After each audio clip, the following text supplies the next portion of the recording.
compartilhar com vocês o que eu vi aqui hoje. Quando começou o primeiro grupo de street dance aqui a dançar, o meu espírito se elevou, porque o Espírito de Deus começou a comunicar-se com o meu espírito, porque Deus se agrada das artes. Quando Deus criou o homem, Ele criou o homem e deu ao homem algo chamado criatividade, capacidade de criar. Então o homem tem uma capacidade de criar quase que ilimitada. O homem tem o poder de nomear, ele tem o poder de trazer também à existência as coisas que não são, por causa da palavra criativa que foi dada por Deus ao homem. Mas o que aconteceu com a história humana? Quando você começa a observar, Satanás se apropriou das artes. Satanás se apropriou da música, da dança, ao ponto que eu nasci em 71, numa igreja batista.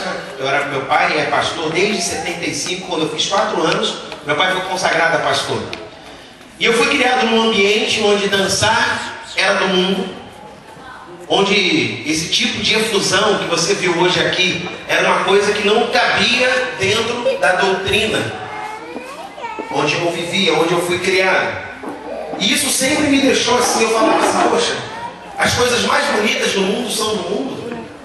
Até o dia que o Senhor começou a abrir o nosso entendimento e a mostrar na sua palavra que Deus ama a arte. Miriam, quando atravessou o rio, qual foi a primeira coisa que Miriam fez quando atravessou o mar vermelho? Dançou. Por que ela dançou?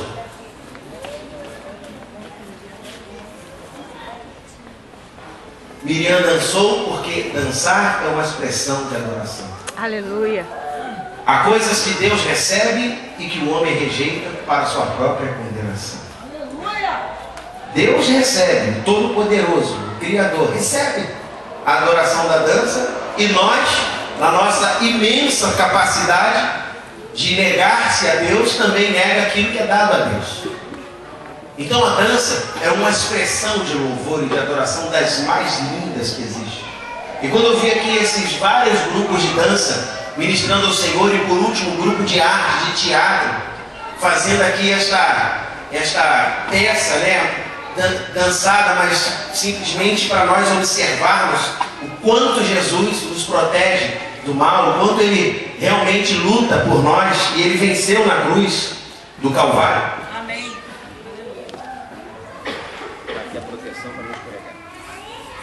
E Ele venceu na cruz do Calvário para nos dar a vitória. Amém? Amém. Então nós somos o quê? Vencedores? Não, nós somos mais do que vencedores. Quem venceu foi Jesus. Ele nos levou além da vitória. Amém. E Ele nos fez mais do que vencedores. Então quando eu vejo a arte na expressão da dança, dos instrumentos, o primeiro a fazer instrumentos foi um adorador, um antideus. A tribo de Jubal-Caim, descendente de Caim, foi o primeiro a fazer instrumentos.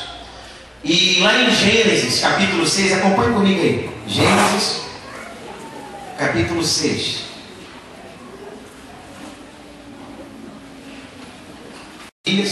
E viram, no versículo 2, os filhos de Deus, as filhas dos homens que eram tão formosas, e tomaram para si mulheres de todas as que escolheram. Então a palavra filhos de Deus aqui é uma expressão usada em Gênesis, em Jó, e em mais uma passagem do Antigo Testamento. Há uma discussão moderna dizendo que esse texto se refere aos descendentes de Sete. Mas quando você estuda essa teoria, você descobre que quem inventou isso foi Agostinho, porque no Novo Testamento os apóstolos, assim como os discípulos dele e a igreja dos pais, sempre sabiam, sempre souberam que aqui os Benei Elohim, que são em hebraico filhos de Deus, aqui a expressão em hebraico é Benei Elohim, ela sempre se referiu a anjos. E isso aconteceu aqui nesse texto, acontece em Jó, diz assim: os filhos de Deus, quando Deus se reunia nos céus, junto com os filhos de Deus, entre eles veio Satanás, e Deus lhe perguntou: viste meu servo Jó? É a mesma expressão usada aqui. Naquele texto, vamos dizer que os filhos de Sete também estavam no céu. Então nós sabemos que essa expressão se refere a alguns anjos. E eles se afeiçoaram às mulheres e começaram a tomar mulheres para si.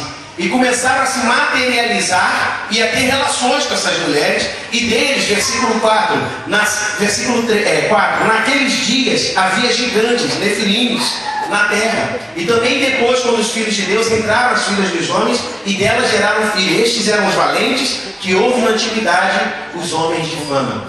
Por que eu estou falando sobre isso? Porque Deus, vendo a maldade, essa união errada entre espíritos malignos e mulheres que nasceram filhos, geraram uma geração inteira de homens violentos, valentes, heróis valentes, mas também violentos.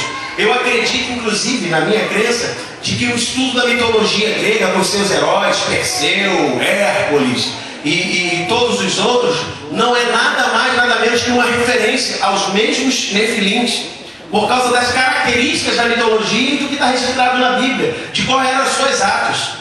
E eles ficaram no inconsciente coletivo da população, foi passando para os filhos e acabou chegando e virando essa mitologia, em que os gregos criaram heróis e havia o panteão dos deuses, que nada mais eram que esses principados, esses anjos que caíram, que eram chamados vigilantes da terra.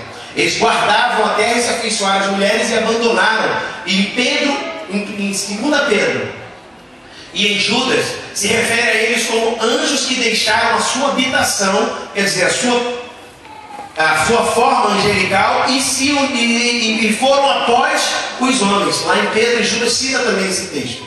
Mas o que eu estou querendo dizer com isso? Eu não vim falar sobre isso, mas eu queria deixar isso bem claro.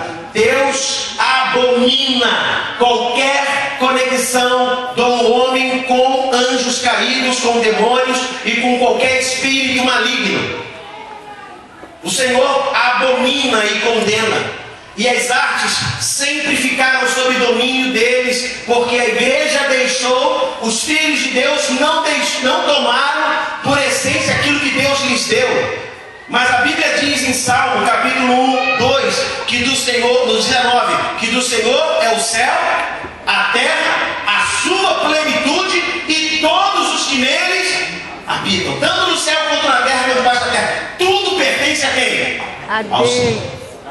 Amém?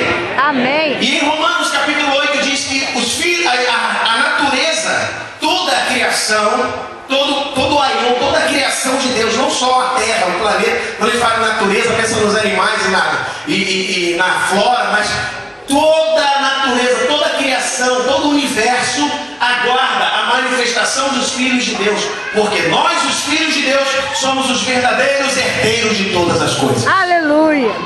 Porque nós herdamos com Jesus, que nos fez co-herdeiros seus. Porque a Bíblia diz, em Salmos 2, agora sim, Deus falou assim, para o profeta Davi profetizando disse, que o Senhor falou, pede-me e te darei as nações por herança, e os confins da terra por tua possessão. Amém, vamos lá. Salmos, capítulo 2.